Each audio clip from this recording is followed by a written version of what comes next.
Hey, barbarians. We're doing something a little bit different this week.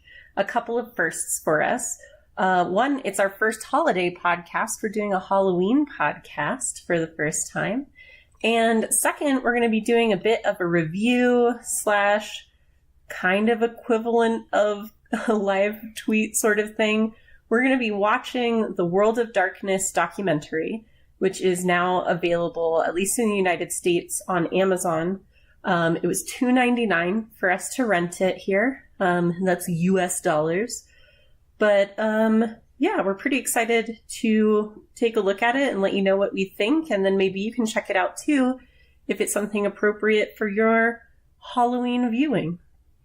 So for me, this documentary is especially interesting because Vampire the Masquerade was my first ever role-playing game. It was the game I was introduced to when I was 16, and I played a gangrel, and it was awesome.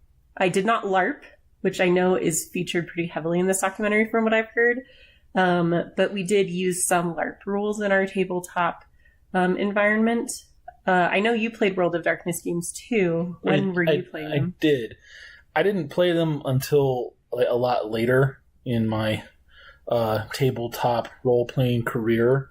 So I was already in college and stuff when I discovered it.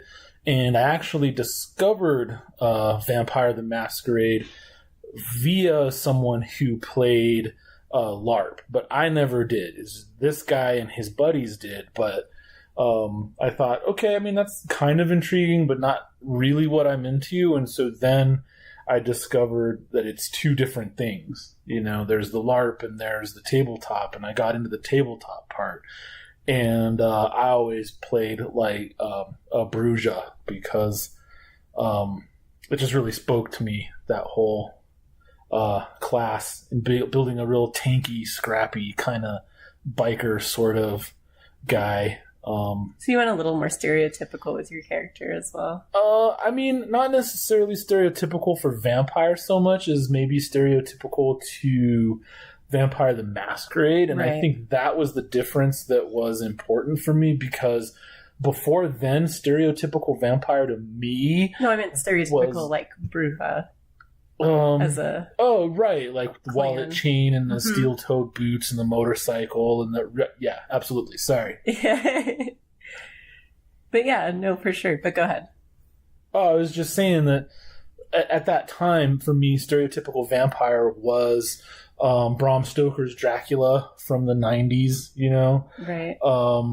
With Gary Oldman and Keanu Reeves and Winona Ryder. Right. And that movie was really influential for me. And then also Interview. Me too, in my puberty. Interview was really influential as well. Yeah, so. I was going to say, I think for me, the stereotypical vampire media-wise at the time was definitely that, Lestat sort of Louis character. Very foppish, very fancy lad, super charismatic. There was Santiago and what's his face, the mariachi in Interview. Antonio Banderas. Right. I don't remember his character. I haven't seen it for a long time. Yeah, so his character was pretty cool, and he was kind of the prince of that city that they were in, and he had his bravo that went against his wishes and stuff like that, and all of that, and they were kind of scrappy and stuff like that. But they were still kind of fancy lads. Yeah, they were really fancy. They were drama nerds, right? With their theater thing and stuff like that. They were a little more physical and stuff like that, but mostly a vampire fight was you fly around, quote unquote fly, kind of dance in the air a little bit, and then you land, and then you talk out your differences and stuff like that. So when I was reading Vampire the Masquerade, the core book, and I was reading up, and I turned the page and I see that iconic drawing of the girl in the leather jacket with the sunglasses, and she's got her mouth open and her fangs out. I was that was the first time that vampires were badass for me. And Vlad the Impaler, obviously super badass. but in a more contemporary type Right. of setting that was accessible. Like, I couldn't relate to this like Transylvanian like impaler dictator brutal guy, Right. but I could see myself as like the biker. So because it made it more accessible and relatable for me, I got really into it. Now, Vampire the Masquerade was my first, like I said, my first game, but also my first World of Darkness game. Obviously, there are a lot of different World of Darkness games. Mm-hmm. What's your favorite? Werewolf, absolutely. Right. Just hands down. Yeah, you like ripping out people's clavicles and stabbing them with it. Yeah, that was kind of a crowning achievement. Playing Werewolf, where you make that improvised weapon roll where you like just rip out a clavicle and it like breaks and you have basically a shank and stab a dude in the neck with it. That was just super awesome. I mean, not to quote Eminem or whatever while he was relating to hip hop, but like in a lot of ways role playing games were like my dad. I was like kind of this nerdy kid and like I was like big and everything, but I was like awkward just like everyone else when they were growing up, and it gave me an opportunity and made me feel powerful when I wasn't, and that was really, really awesome. Yeah, I'm hoping that, I know the documentary mostly focuses on Vampire the Masquerade, but I'm hoping, because it is a World of Darkness documentary, that they talk about some of the other systems as well. My favorite is Changeling. And again, I think, and we'll talk about this more as we start to watch the documentary, I'm sure, but I feel like World of Darkness in general was very attractive for a couple of reasons. One, that for kids who really felt like outsiders, it gave a lot of options for playing an outsider who had power and had allies. Yeah. So you weren't alone. Mm-hmm. You were just an other side. And then two, I think, especially back in the day, and we've talked about this before, like Dungeons and Dragons was especially crunchy. Mm-hmm. And so it was something that like typically boy nerds liked, and it was very math heavy and very like sometimes you'd have to roll under a number and sometimes you'd have to roll over a number and you had to add stuff and you'd have to like understand how maps worked and stuff. And so I think for some people, it was kind of like a term you like to use a lot. It was kind of gatekeeping, Yeah. Because that was hard to get into. Mm-hmm. Whereas World of Darkness games offered a storytelling driven system where there were dice if you weren't LARPing, but the dice were all out of 10, which is a much more like intuitive value. Like, how hard is it out of 10? Right? On a scale of 1 to 10. Yeah. So, I mean, 10 out of 10 would play again. And you didn't have to add any of them.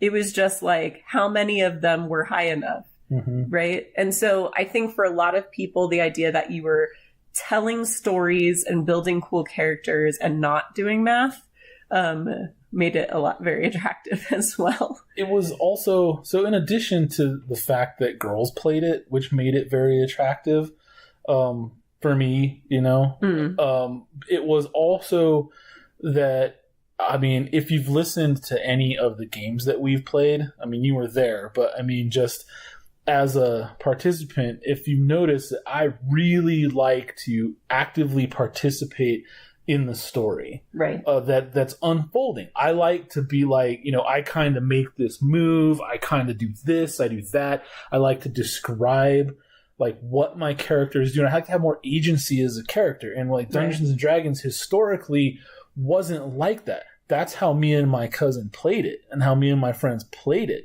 back in like advanced D&D and 2nd edition, like back in the day, right?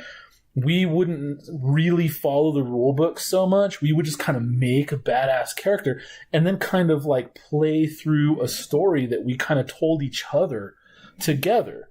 So as I was exposed to tabletop like that when I got into D&D later on, where my nerdier friends would be like, no, rules and stuff like that, and you have to like shut up and listen to what the dungeon master tells you is happening and tells you what's going on, and you tell him, or him, let's be real, what spell you want to cast or attack you want to do, and he tells you what your character does.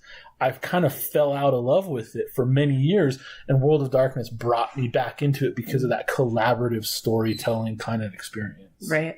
And I do think that, especially nowadays, more and more game masters are running games that way. And especially as it's away from just the hardcore, like, rules, memorizing rules, lawyer DMs, I think are much less common. We're seeing a lot more like story-driven DMs. We're seeing a lot more diversity in people who are running games. And so I think that issue is not system-specific anymore, but definitely at the time that was a kind of a valid stereotype, I think, for how the games worked. Yeah, and it's kind of like also influenced, to a certain degree, by the zeitgeist we have displayed from filmmakers like Guy Ritchie and stuff like that, where and just that style. And like, I don't know the name of the director off the dome, but like he does a lot of Simon Pegg movies like Shaun of the Dead and the Winchester movie Shaun of the Dead. Okay, but the other one that he's into, the same Hot Fuzz. That style, that very like dynamic storytelling style in the movie, and then also where you have films like High Fidelity, where they'll show a piece of action play out, and then like rewind it, like, no, that's not what really happened. That's like what this character was thinking he wanted to have happen in his mind, and like in reality, this is what took place. Right. And you kind of have that feeling in a lot of role-playing games now, where a character will be like, oh, I do this and I do that, and I like jump and kick off the wall, and I like bust him in his chops with my foot and stuff like that. And then you roll and it's like a 4, and it's like, okay, well, that doesn't happen, but like, what I mean? And then you kind of work together, and it's just so much more fun when you can really, really get into and operate in that imaginative play space. Right. It is just so decompressing and relaxing for me, and I think a lot of people are really keying in to that style of play. Well, obviously this has been quite a bit of intro to like kind of our introduction to the World of Darkness and kind of how it resonated with us the first time we played it. But let's go ahead and start the documentary. And when we get to a point where we feel like we have some things to talk about, we'll come back and let you guys know. So stay tuned.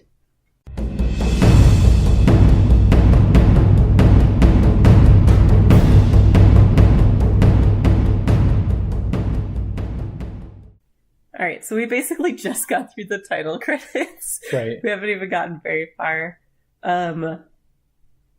Already, I'm pretty into it. You recognize some people just from little, like, their 4 seconds of screen time. Well, I am a freaking nerd, so that helps. No, that's the waters you swim in for sure. So. But yeah, they definitely have like legit people who are part of the company and the scene, which is cool. They referenced the big Succubus Club gathering, which was a cool big deal. So I'm excited to see where they go with it. I like how they straight up, with one of the opening title cards, called out that it's a game that changed pop culture, because the impact was just huge. Right. So that kind of makes it exciting for me, among all the other things that you mentioned. Plus, just so many sexy people just right off the bat. Well, that's the other thing too. Like, especially if you're gonna do the whole, and right now, like, character cosplay is very popular, especially in the con circuit and stuff like that. But if you're talking about dressing up as a character, like, dressing up as a sexy vampire person is much more interesting and easy to do compared to some of the other stuff. So I can see, like, why that would be such a big draw as well. Yeah, I mean, and inhabiting your character to that degree is just really alluring because, for among other things, it just seems like so much fun. Yeah, I definitely dressed up as my character when we played, even though we didn't like LARP. Mm-hmm. But I didn't have a sexy character, so it's fine. Right.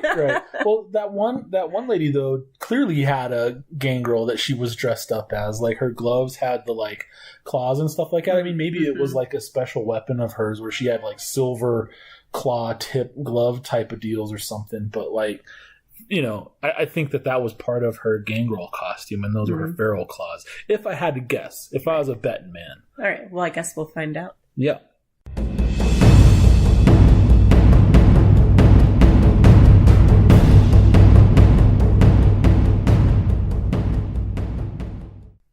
So they were just talking about the movies that it draws from, and they were showing like Lost Boys and stuff like that, and talking about how it draws not only from the movies but just the entire spectrum of popular vampire lore. And that might have been why it was so appealing to me, because in terms of fiction, that's just how I tend to think, like in terms of these movie vignettes and movie scenes and stuff like that. Right. And so for that to be translated to something that I could directly participate in was huge. And I think that's why it made such a giant splash in terms of pop culture. Yeah. And for me, like I was saying before, definitely the idea of like playing the other instead of the hero was very attractive and interesting. Because I was a goth kid, though. Okay. Yeah, I feel like I wanted to be, but I couldn't because I was like locked into this like other cultivated persona. Right. So I didn't have a chance to explore any of that until like after high school, when all of that, you realize that none of that shit even matters. You get out of high school, you don't play like college football, you have that Fight Club moment where you're like, oh, I was gonna be like a rock star or a movie god or like a pro athlete or whatever, and then reality comes in, like, and you realize how crushingly average you are, and you just need to get a job. Like, you know what I mean? Like, but it's freeing in a way. Like, that's why I call it that Fight Club moment, because you don't have any of that other stuff weighing you down anymore, and you're free to explore some of this other stuff. And so I just didn't get into that until much later. But wow, when I did, I feel like I kind of really went into it. So. Yeah, I was definitely the goth kid, but I was also the kid like who, I was really into mythology. I was like studying religions and stuff like that because, I was in that point of like trying to find my place in the universe sort of as well. Mm-hmm. And so like you're saying, the fact that Vampire the Masquerade specifically draws from all of the mythologies surrounding vampires as well as like the pop culture surrounding vampires, I think was a big thing for me because you felt kind of like like you knew some of the stuff already without even reading the books. Right. Like, you were kind of smart about it already. You understood the creatures of the night. It wasn't necessarily the beginning, but it was definitely a point at which nerd chic started to really come to the fore, where the picked on kids, the outcast kids, the like nerdy smart kids, all that kind of stuff, like those kids started becoming the cool kids. And that was kind of like where that, I don't know, from my perception at least, that where that wave was starting. So like they were definitely counterculture cool still. Like they weren't mainstream cool at that point. Right. But absolutely. They were definitely cool in their own way. Like, well, it hadn't reached that point in like 21 or 22 Jump Street or wherever where they like go back to school and they have this like role reversal, where the guy who was the cool jock in high school is now like this total nerd. He's like one strapping his backpack and he's like, oh, look at that dork, and people are like, hey man, we don't say that anymore, like that's bullying and all that. And his nerd friend was like ultra cool, right. they kind of lampshaded that, and so I thought that was pretty cool. So it hadn't reached that point yet, but it was definitely the like again with the splash in pop culture where it's like, look, no, you don't have to be, the quarterback or the cheerleader to be awesome. And you can be weird and be awesome, and it's okay. And that sort of cultural shift that this participated in was really important, because when I saw the Lost Boys, and I'm hearing that cool music that I hadn't been exposed to, because I was just like straight up all like Slayer and Metallica and like all that kind of stuff at the time, so hearing the soundtrack to the Lost Boys, I'm like, what is this? And then seeing like Kiefer Sutherland's character, you know what I mean, with like the wrist wear that he had and like the hair that was going on and stuff like that, and how he was just one of the, he was just the coolest dude in that show and in that movie. But he had that look. He was like pale, but with the guy liner and stuff like that. And putting on makeup at that time in my life is like, no, that like would never have happened, but you see something like that and it's just super alluring, and you start to think like, I'm already this closeted nerd, you know what I mean? I was like a fat kid who got bullied and picked on, and then puberty happened. Now all of a sudden I'm like, taken out of that box and I'm put into the jock box. You know what I mean? And it's like, I'm the same person. I'm just wearing this different costume, And so you see something like that and you're like, I don't really know who I am right now, but that looks awesome. Right. And so it was definitely, I don't know. I don't want to say a gateway drug because it has such like a negative connotation. I just mean it was like this kind of awakening in me of something that I would spend, many years and even to today exploring. Right. So its significance can't be overstated, I guess.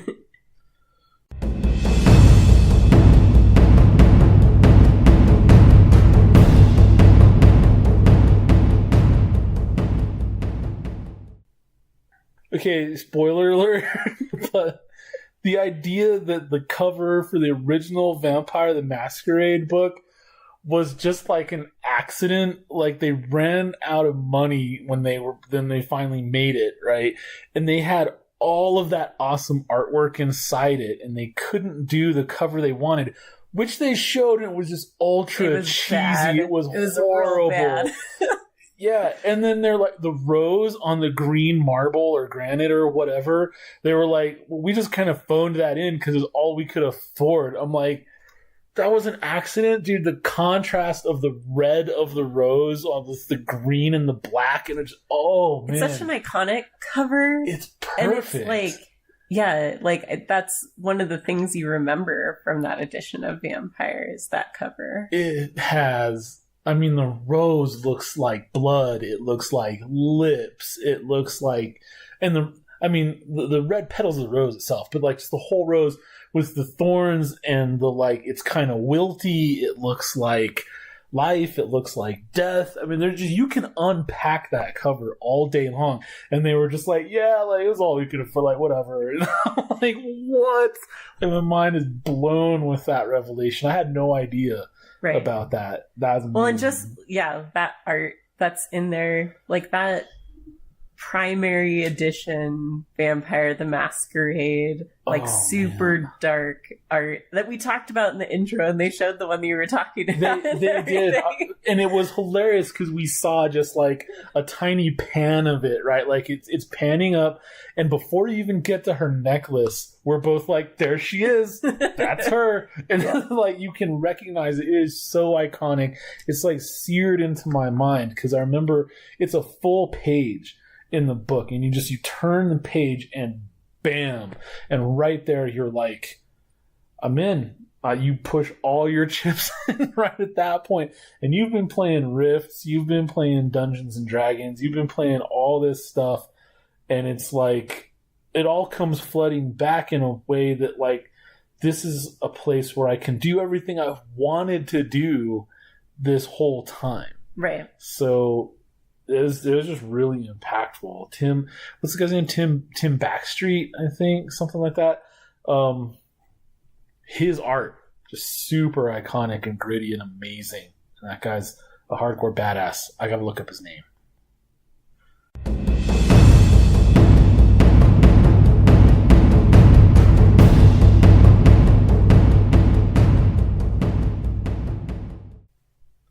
So I definitely remember when I was first playing Vampire, and I could get the books because I worked at a bookstore, so I could order them in.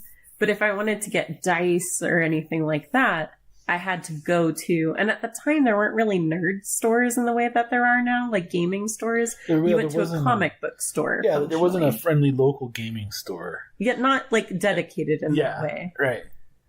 And I remember going in, and like, I mean, and you remember like when I was younger and everything, it was like, kind of goth, like skater chick sort of attire, right? Yeah, alternating between like, goth angel with a broken wing and Janko skater chick.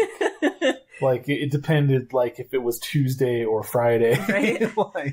And so I remember going into like these what were functionally like comic and game stores, and like not being talked to, like people looking at me like, "What the frick is this person doing here?" And it's a girl, and then like people like weirdly shadowing me around the store. Until like I found what I got and I would just buy it and go. Like it was really awkward. Did you accidentally wander in here? Do you know where you are? Like, right.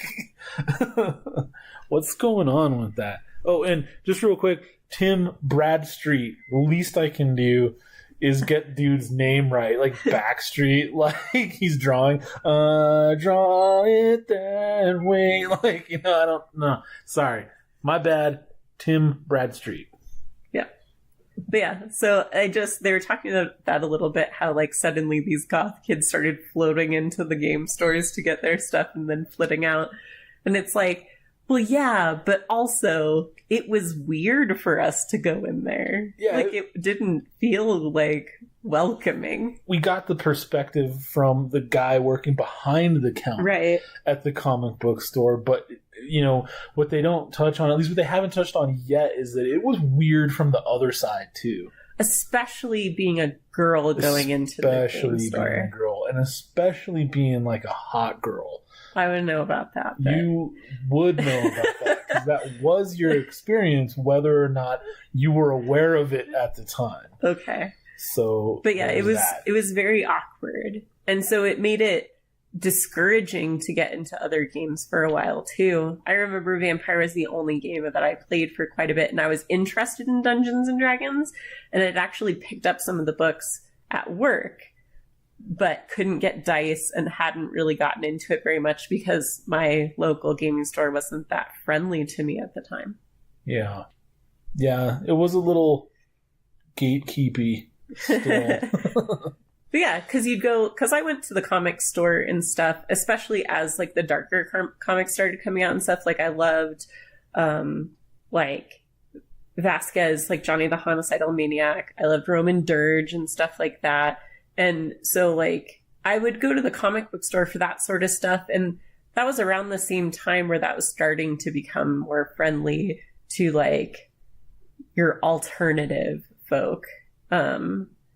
But yeah, at first though, like you'd go in and it would be like your comic book store / baseball card store / Dungeons and Dragons books and stuff like that. Yeah, I mean, it was definitely becoming more mainstream in terms of comics because stuff like Predator and stuff like Hard Boiled had paved the way for comic books to break basically every rule, you know what I mean?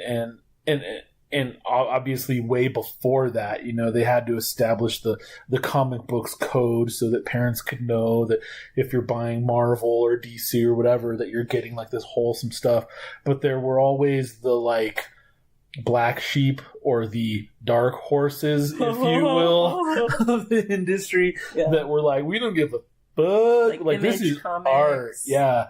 Oni Press, they would they're like, this is art, so you can't like, I mean, But you can make, stuff for a certain audience. You can have the like Sesame Street or whatever. You can have, I don't want to sound like I'm shitting on Marvel because I love Marvel, but what I mean is you can conform to that like wide appeal of rating your stuff like, PG, or you can be like, this is art and part of that is pushing this envelope. And so, and then of course Watchmen came out and just blew everything away. Right. Like it can be gritty, it can be art, and it's legit, and it kind of legitimized everything. Well, and then I think, then the stuff that would have been considered much more mature began becoming more mainstream, right. like with like Witchblade and the Darkness and stuff like that. And that was definitely my comic scene for sure. Right. And then, now we're here today where you have stuff like Saga, which is just some of the best storytelling that I've encountered in like all of fiction, let alone comics. And it's just beautifully illustrated, and it pushes all the rules, and it bends and blends every genre. It's amazing. And, we owe a lot of where we are to, the feeling of that time and how World of Darkness participated in that.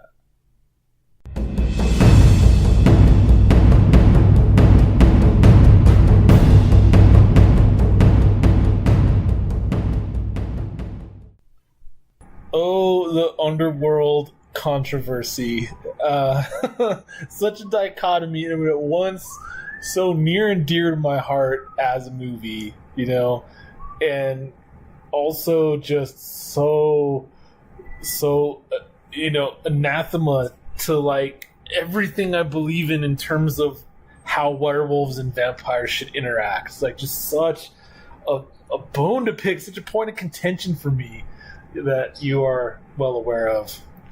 You don't like that werewolves can get just bitch slapped by rando vampires. Right, or by like, I can understand even a rando vampire putting down a werewolf or whatever if that was the mythology, but they have just like a beat cop with like a 9mm in a subway tunnel, like, drop a werewolf and like, what the heck is that? Like, you know what I mean? I'm like, no, son, no. Like, you can't do werewolves like that. But at the same time, Underworld, bringing that culture more to the fore and setting the stage for stuff like The Matrix, was just super, like, huge and cool and, like, big. But... Right. Oh, well, and I think, like, obviously there's the weird legal side where Underworld was so like Vampire that obviously it was going to cause a problem as far as copyright and everything was concerned. Right. But for someone like me, it was just like, oh, cool, a movie that's like this thing that I like. Yeah, it was more material. It was more part of the zeitgeist. Right, and especially like just, inspiration in the outfits and the like, the different scenes that they set and everything. Like, it gives a lot of story fodder and character fodder. And, it was a really early female hero with Celine. Yes. Where she's just inherently a badass. Right. And it's her heritage, and she has that in her DNA, so to speak. And so that was also really, really cool, because all of that, like, tight leather and latex and everything, and the, like, crouching and all that in a very raptor-like manner. She just really... Kate Beckinsale really inhabited that role and owned it, and that was also it was one of the cool. First Three-Point Landing films, too. Well, true, but the way I remember it, it was even more interesting, because I remember watching it thinking like, oh, it's going to be the cliche superhero landing. Right? And then she just kind of landed mid-stride on her feet and started walking. Like, she didn't even, like... It was like crouchy sort of She like, sort of shock absorbed with her feet, and then turned that into, like, the strut with her heels and stuff, and, like, kind of cratered the, like, concrete a little bit. But I feel like it was one of the first times that was, like... in a, like, I mean, Blade did it too. Yeah. But I mean, it wasn't super overdone in movies at that point. It was done in comic books, all kinds. Right. But it was definitely like, I mean, and Blade doesn't get a lot of credit for that, for being really the introduction of the comic book superhero movie into the mainstream. Well, I mean, into the mainstream. I mean, you had Spawn before that. Not mainstream. You know, no, not mainstream. But I just mean when you're making like superhero, quote unquote, and then you have like comic book. Thank you, Gally. You have comic book anti-hero movies. You have like comic book anti-hero movies that are starting to come to the fore, and just it's really evolving. So for them to participate in that, I do like how the documentary touched on how Blade cribbed so heavily and obviously from Tim Bradstreet's art, but like didn't like hire him, didn't pay him, just like nothing. And how for Blade 2 though, Guillermo del Toro like called up Tim Bradstreet and was like, okay, we're gonna do it right this time. And that was awesome. So shout out to my man Guillermo. I'm gonna follow him on Twitter like you said. Because apparently he's super cool. He's really cool. So I'm gonna follow him now because he jumped up like several notches in my esteem because of his treatment of Tim Bradstreet in Blade 2 that I was not aware of until watching this. Well, and again, like just talking about Guillermo generally, like what a font of ideas and inspiration in the way that he sees the world through, like the way he creates creatures and stuff like that. It's like absolutely, yeah. I mean, Prince Nuada to this day informs a lot of my role play in terms of drow and other elves and stuff like that. The drow warlock that I'm going to play in our next game, offline friend game, is heavily influenced by Prince Nuada. He's not a melee character, right, and he's not a badass in that regard, but just the regal, noble, like his bearing, bearing and his worldview of like certain things just don't happen in my world because of who I am, and to some degree it exerts an amount of influence, over his surroundings. So we're about 3/4, 2/3 the way through the documentary at this point. Yeah, we have about half an hour left. So the other thing that we kind of watched and touched on, but we didn't have enough to talk about to pause at the time, is they were talking about how the market had started to decrease. Obviously, like TSR was bought out, which eventually becomes Wizards of the Coast under Hasbro. Right. And, we both mentioned how during that time we were playing a lot of White Wolf. Tons. And how we got so many of our books like on clearance. Yeah. I remember walking into this tiny like comic book and card store, like one of those places where I was not super welcome. And I walked straight to the clearance bins, and it was just boxes and boxes of White Wolf clan books and stuff. And so many of the books on our shelf right now are from those clearance boxes. Right. Like, are they even all unboxed right now? Yeah. They're all unboxed because we have a whole shelf that's White Wolf. Right. Yeah. One whole 5-foot by 8-foot shelf. Bookshelf, yeah. That is nothing but White Wolf. And I loved the clan books because for full price, what was it? $15, $9, something like that. Soft cover. Right.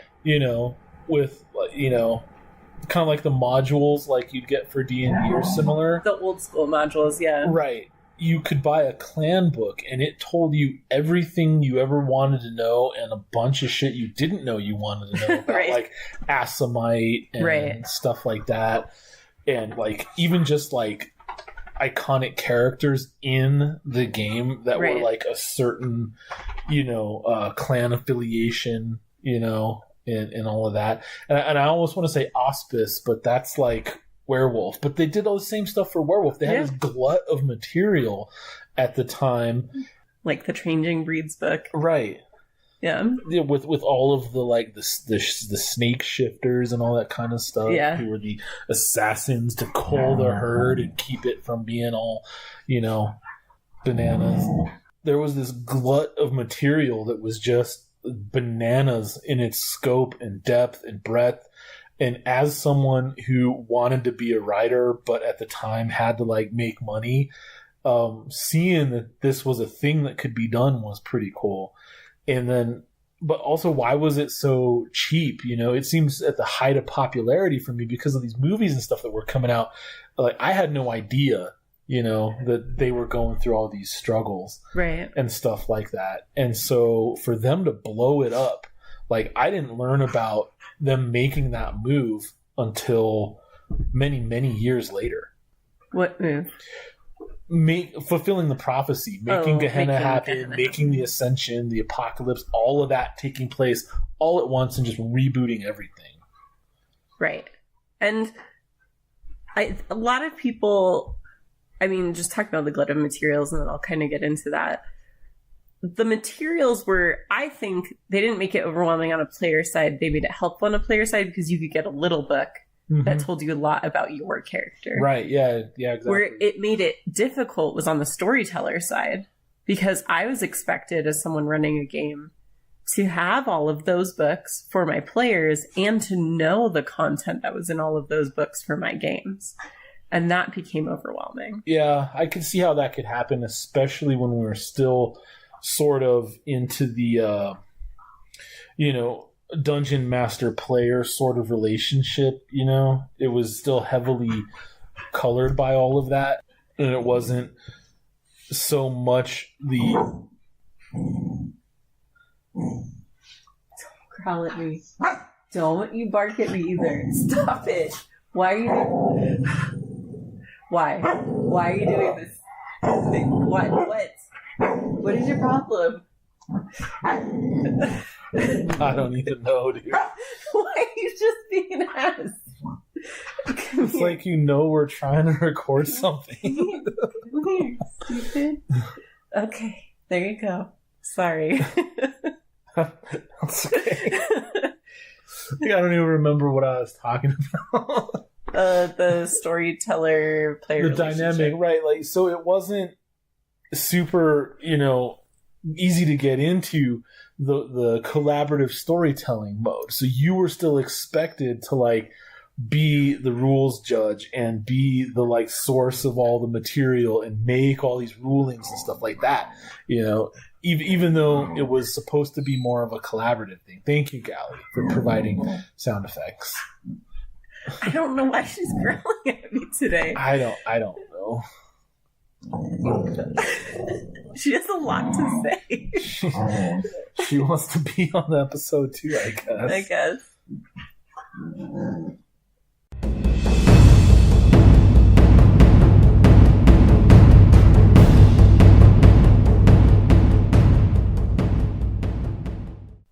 So, a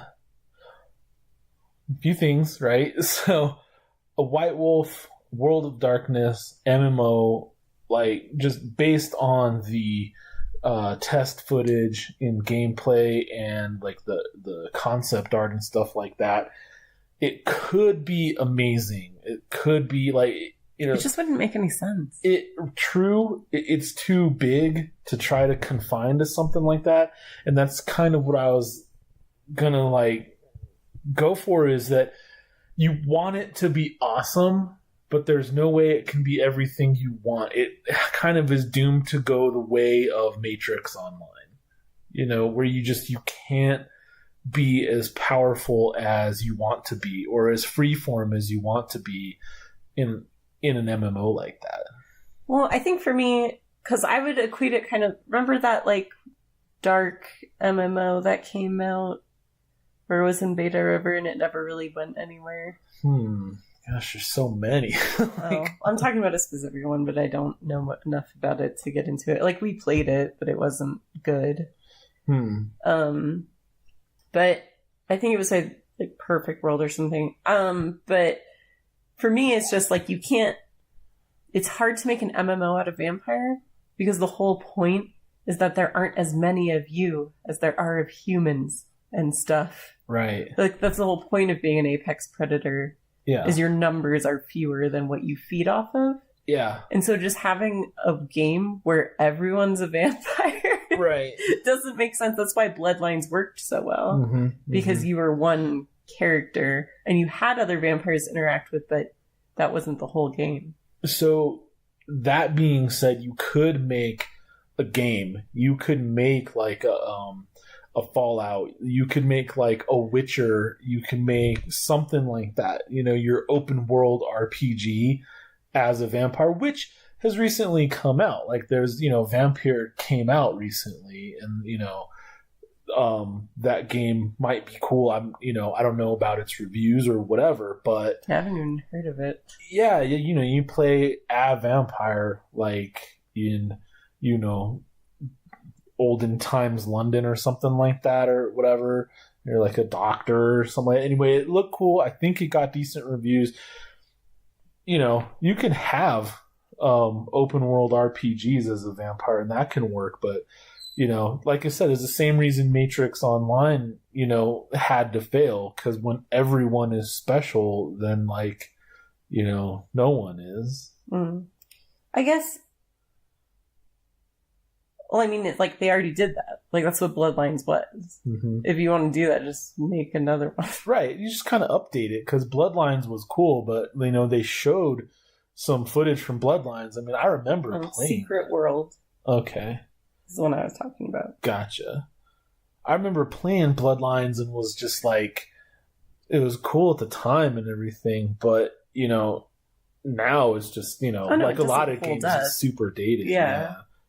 It's like watching you play Dungeon Keeper. Just like, holy crap. That's great. But yeah, what were your thoughts on the documentary? One recurring theme that I noticed that I really liked that they touched on was how it resonated with so many people because of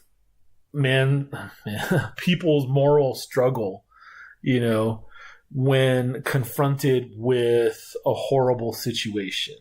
The idea that you're this monster now and you have to do certain things to survive, and how do you struggle to hold on to your humanity, is a core tenet of the game. You know, like you can lose humanity to where you just become this beast.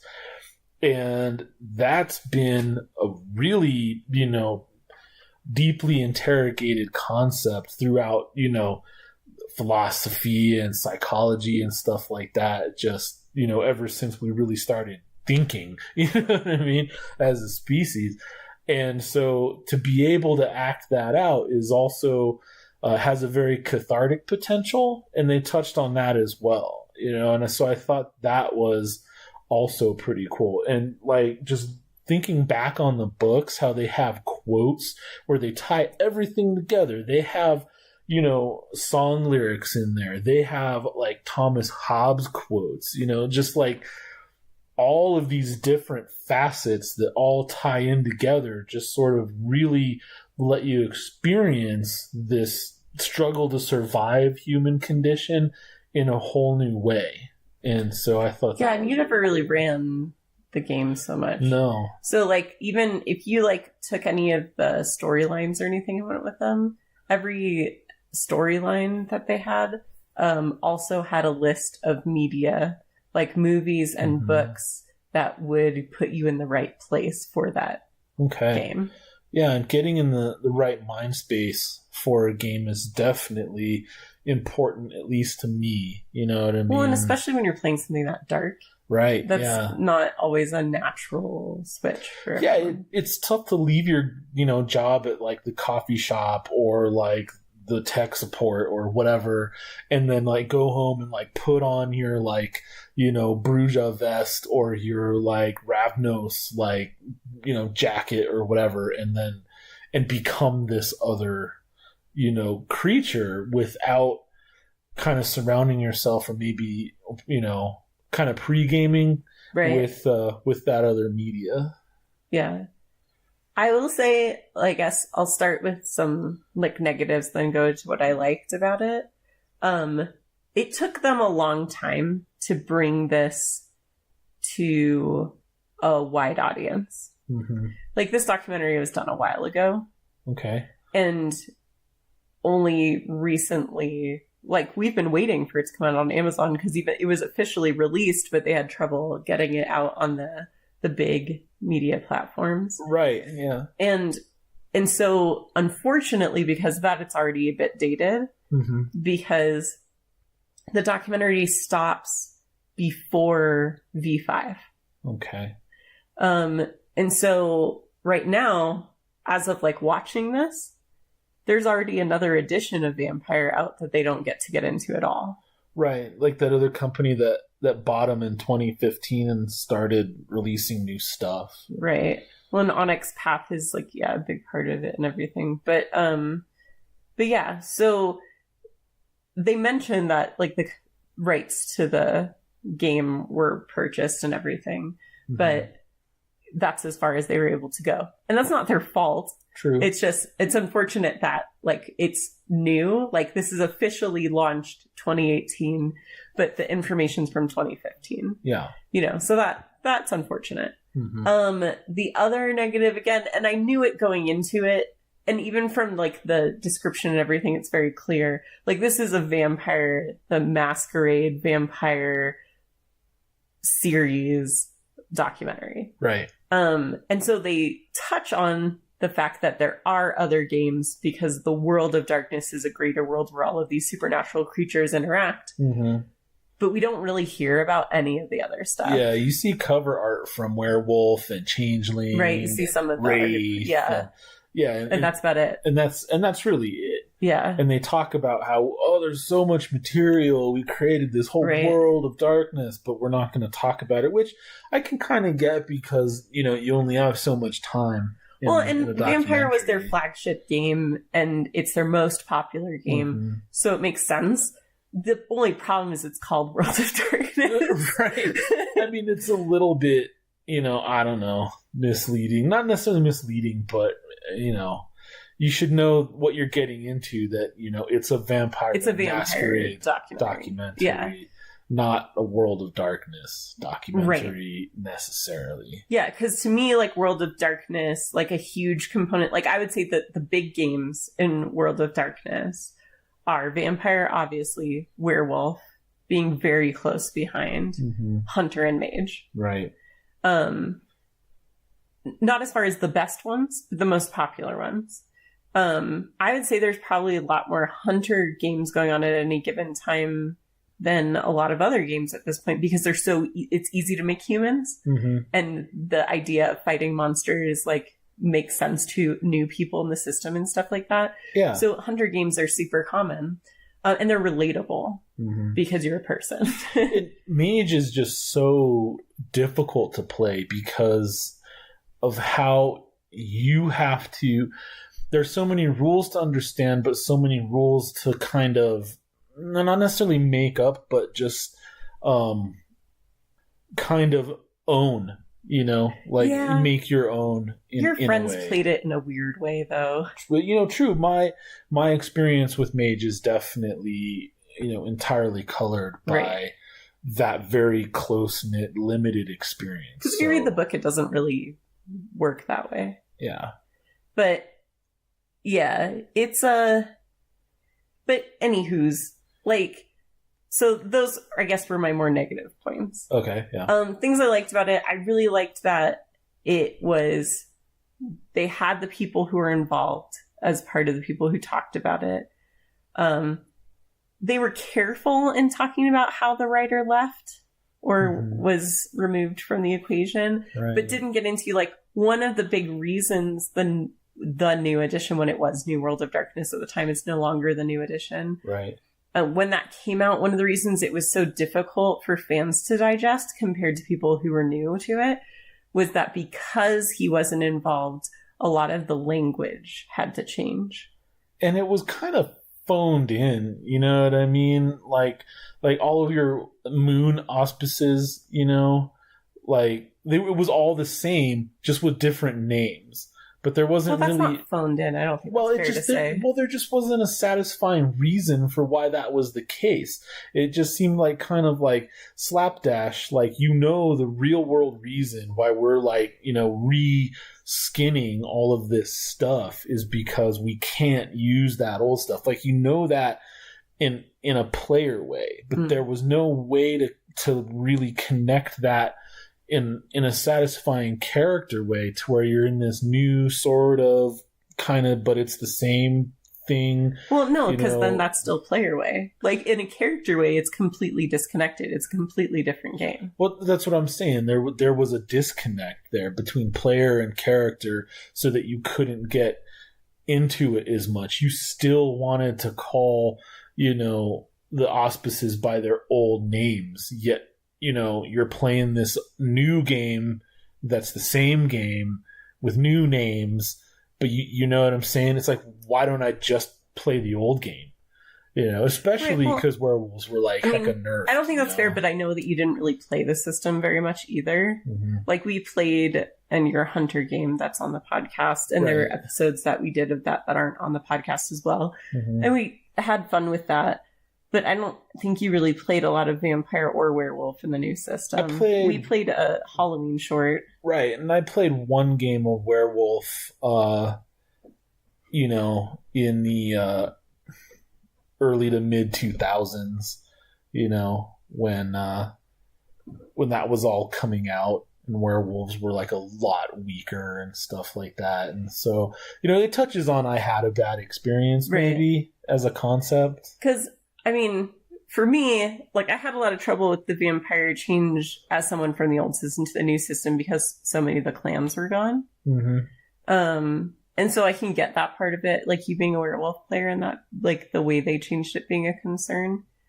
But to me, like, it isn't just a reskin, it is a completely different game. Like, the way the game works is completely different. And so you can't go into it being like, oh, why don't I just play the other one? Because they're completely different. They're two different games. And, like, even with people, and she talked about it a little bit, one of the players in the documentary, like, when you play Requiem, the type of vampire you are in that game and the world you live in is a completely different scenario than what you play in Masquerade. Yeah, and how it was, like, a lot crunchier, and so it didn't resonate with... Well, that was a separate thing that came up, but yeah. Much. Right. But yeah, I don't think it was necessarily a lot crunchier, but I think they were trying to make it familiar to people who were already playing games at the time, who weren't necessarily vampire people, so that it would translate from someone who is already a tabletop gamer. But for people who played vampire, it was very different and had a lot of rules. So, I don't know, did you play a lot of werewolf then? Or just like a little bit? Most of what I played was because of hybrid games. So we didn't play a dedicated werewolf game. We had a game that had multiple occult species in it at the same time. Mm-hmm. And so that's most of my... But I'm familiar with it from a rules prep perspective because I've as someone who I think of myself as like the perpetual DM. Yeah, like that's fair. A lot of what I do with a game system when I'm not playing is I'm reading and I'm making characters and I'm looking at adventures and I'm seeing how I would put things together even if I'm not actively running them. And so that's, I would say, most of my experience with Werewolf is comparing it in that way. Okay. Yeah. But yeah. But anyway, we're not talking about the system. We're talking about the show. So I liked that they pulled real people into it, both that were involved with the process and that played the game. I didn't feel like they picked like cringy fringe people. Like I felt like the people that they talked to were very real people. Yeah, every character they showcased was like really cool. Yeah. And how like the first one that they smack you in the face with is this Nosferatu, which is this like handsome, like normal looking guy. Yeah. You know? And then he's like like all of the character, it basically shows them getting into character by putting on their makeup. Right. And I'm sitting there thinking, like, yeah, this brought a lot of girls into the fold, and they also had this huge advantage because they knew how makeup works. You know, not all of them, right, but a lot of them, right? And so I'm watching this guy get into his like Nosferatu stuff. I'm like, oh, he's gonna be like one of the like, you know, cute Nosferatu who doesn't like, you know, go all in, and then he's done, and we're both like, whoa, like holy shit. A, he looks amazing. B, he made himself super ugly, but also just like had that iconic Nosferatu look, not only from the clan, but it's inspiring material, like the movie of the same name. Right. You know? I mean, this dude straight transformed himself into like this Willem Dafoe style, like the two like buck teeth misshapen things and everything. Right. And then they showed all these other Nosferatu that and stuff like that creepy. That were also just amazing and super well done. Yeah. And I mean, like, the guy was cool. He was a combination of the Willem Dafoe, like, you know, Nosferatu, not like remake, but like, you know, the making of the movie that he starred in of that.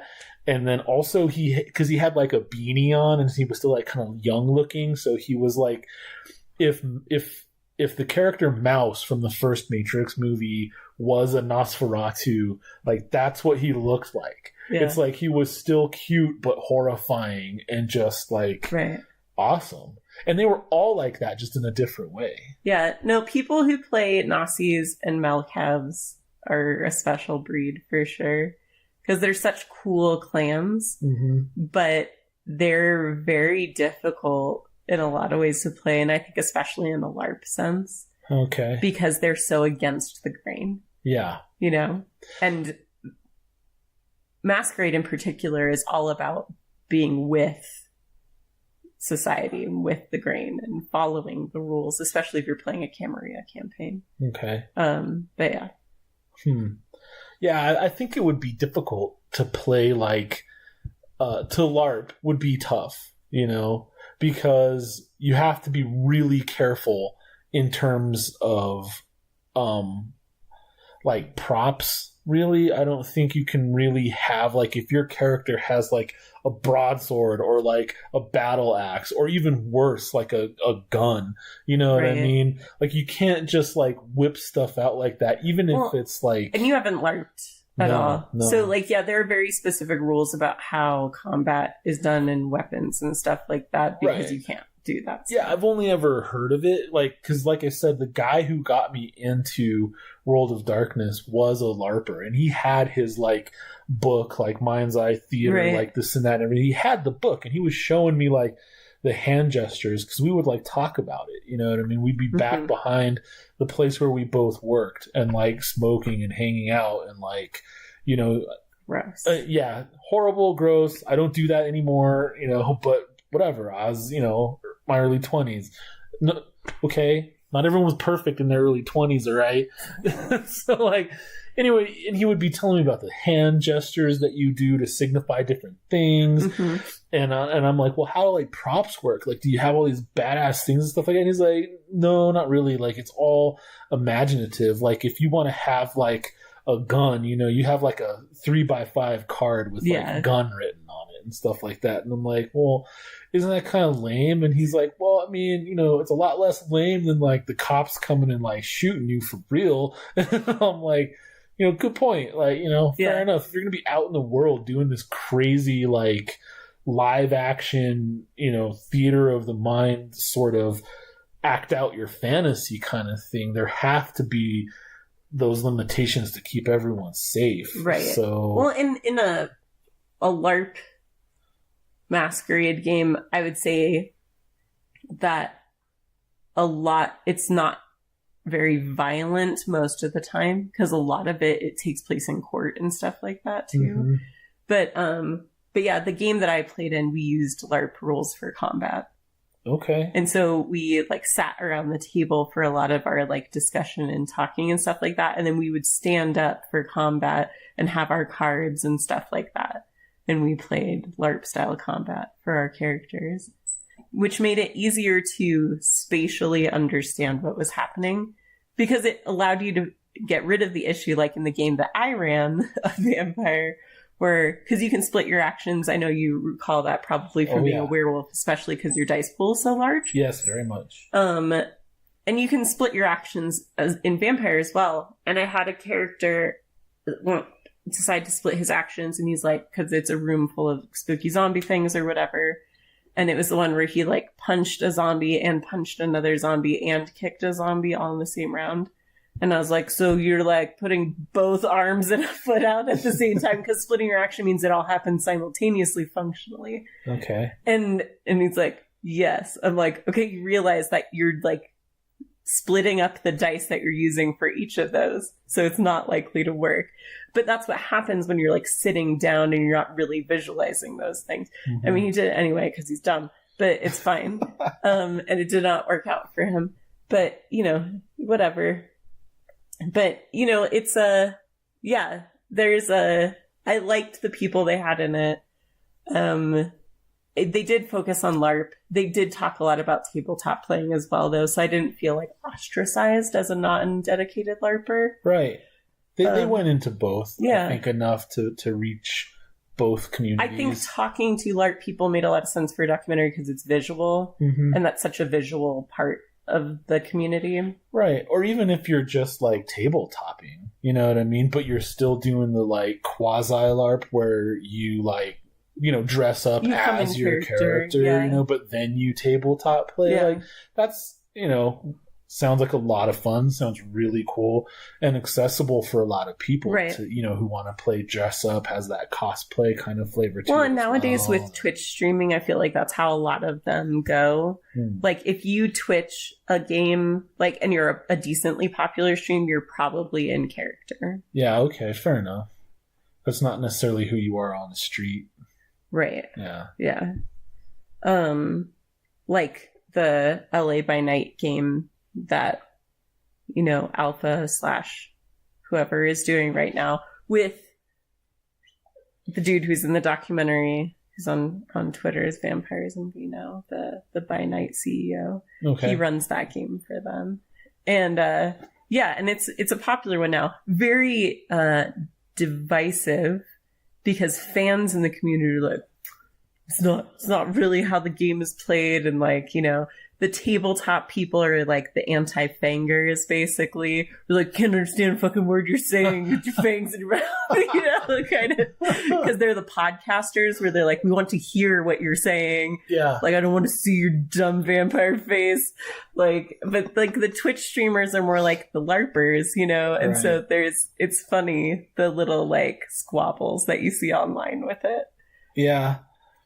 I mean, it can, there's a whole spectrum, you know, like we watched a tabletop game, you know, where they were playing it, and it had the kid from the guild who played the rogue, right, who worked at Captain Cheesy Beards or whatever. It had right. That guy, right, and then a bunch of people I'd never heard of. Right. You know, and they're playing this game that I don't necessarily... I will give you a clue. One of the women on that show is the voice of Symmetra. That's not ringing any bells for me right now. In Overwatch? Oh, okay. Yeah. There you go. So, just so you know. So, I mean, it's cool and everything, but then they show up, and so there's like, just, I don't know. The one guy who was like, yeah, he's this super badass guy, and he has the like sword and everything and stuff like that, but he just kind of looks like, I don't know. It didn't work for me on a lot. And I don't want to be critical too much of anyone's like creative endeavor, especially in that space, right. You know. But it was something that didn't resonate with me. But even in the face of that, I still can see how cool, like, coming as your character to a tabletop session could be amazing. Right. It wouldn't necessarily make good entertainment for me. Maybe it would, I'm sure it was popular and really well done and super cool for a lot of people. Right. It wasn't my cup of tea. I'm not saying it was bad. I'm just saying, you know, it didn't rile me up, and that's fine. you know. But I think as something to do, super cool. Right. So material that promotes that is also super cool, even though if it's not something that I would sit down and consume on the reg. Right. And I do think that one was a little character specific, because what you probably didn't notice is they were all dressed as their characters. I didn't notice that at guy first. Was just like, his character was a little bit more out there than the other ones. No, I was halfway through the thing before I realized that. I was like, oh, they're all in character. Because Kid from Captain Cheesybeard and like the girl next to him, or like, you know, I'm like, they were in character, but they look somewhat normal. Right. You know what I mean? It wasn't until he stands up and he has like a belt with like grenades on it or something that I'm like, oh, I thought he was just wearing like a blue like Henley. You know what I mean?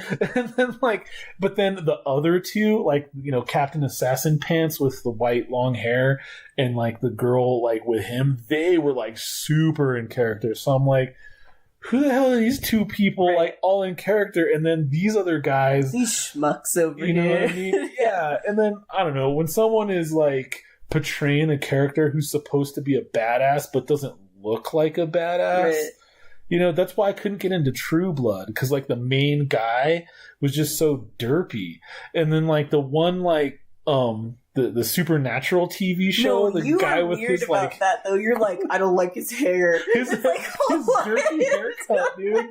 I'm just like, I couldn't get into it, man. Like, if you are playing a character like that's supposed to be a badass, you have to look like a badass. Like if Wesley Snipes, when he was playing Blade, was like fat, like it wouldn't work, you know what I mean? And not to fat shame anybody or whatever, you know what I mean? I'm a man of size myself, you know what I'm saying? So it's okay in a way. But what I'm saying is, like, no, Blade needs to be like a shredded, like, you know, yoked out, like, badass, you know what I'm saying? And when he does that pose with his sword, like, the tricep has to, like, pop. It has to, like, make you hate yourself because you don't look like that. Like, you know what I mean? Like, that's okay. No, but we're getting hella off topic at overtime. Sorry. No, it's okay. But, I mean, I think it's all right, though, that it kind of speaks to that, you know, this is very influential and we love this stuff, that we could talk about it forever. True.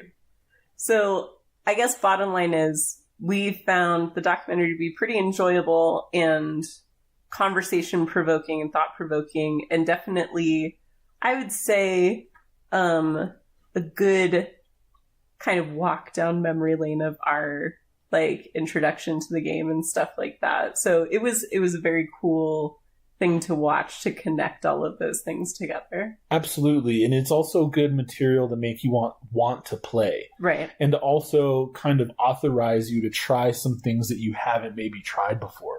Yeah. So it's definitely it goes on the list of like, okay, I'm going to play this game. I'm going to watch this to kind of set the mood like we were talking about before. It definitely goes on that list. I will say that, I mean, at least where we are, like I said, in the United States, the video on demand options for renting it are super affordable. So I definitely recommend checking it out if you have access to it, because it's way cheaper than renting like a typical movie or whatever. Yeah, $2.99 I think is pretty accessible, you know, for that via Amazon. Yeah. So, all right. So again, a little bit different this time, but one, it's a holiday. And two, you know, if you think that our talkies or reviews are interesting and you'd like to hear more of them, definitely let us know. We are on Twitter. I'm at Barbarian Rainey. I'm at Ringo Geary. And we also have a Patreon at patreon.com/justbarbarianthings.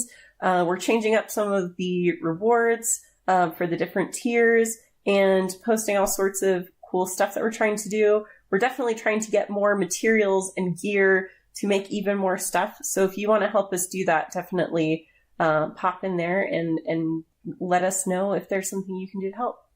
Yeah, and while you're at it, keep killing it.